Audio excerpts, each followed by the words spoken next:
شکر گزاری تمام خوبیوں میں سب سے بڑی خوبی ہے۔ اپنے غصے پر قائم رہنا ایسے ہے جیسے خود زہر پینا اور دوسروں کے مرنے کی توقع کرنا۔ ہر رات سونے سے پہلے 3 چیزیں لکھیں جو آپ اگلے دن کسی بھی قیمت پر مکمل کریں گے۔ اگر کسی خاص کام کو کرنے میں 2 منٹ سے کم وقت لگتا ہے تو اسے فوراً کریں۔ تمام لوگ ایک جیسے ہیں، صرف ان کی عادات مختلف ہیں۔ خاموشی ایک سچا دوست ہے جو کبھی خیانت نہیں کرتی۔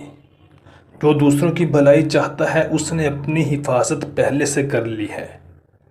جب آپ کی اپنی دہلیز ناپاک ہو تو ہمسائے کی چھت پر برف کے بارے میں شکایت نہ کریں۔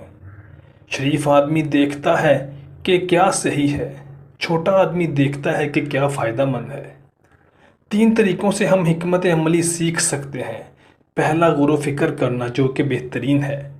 دوسرا، نقل سے جو آسان ہے۔ اور تیسرا، تجربے سے جو سب سے تلخ ہے۔ جو چیزیں ہو چکی ہیں ان کے بارے میں بات کرنے کی ضرورت نہیں ہے۔ جو چیز ماضی ہے اس پر الزام لگانے کی ضرورت نہیں ہے۔ جو پڑھائی نہیں کرتے وہ صرف مردوں کے لباس میں ملبوس مویشی ہیں۔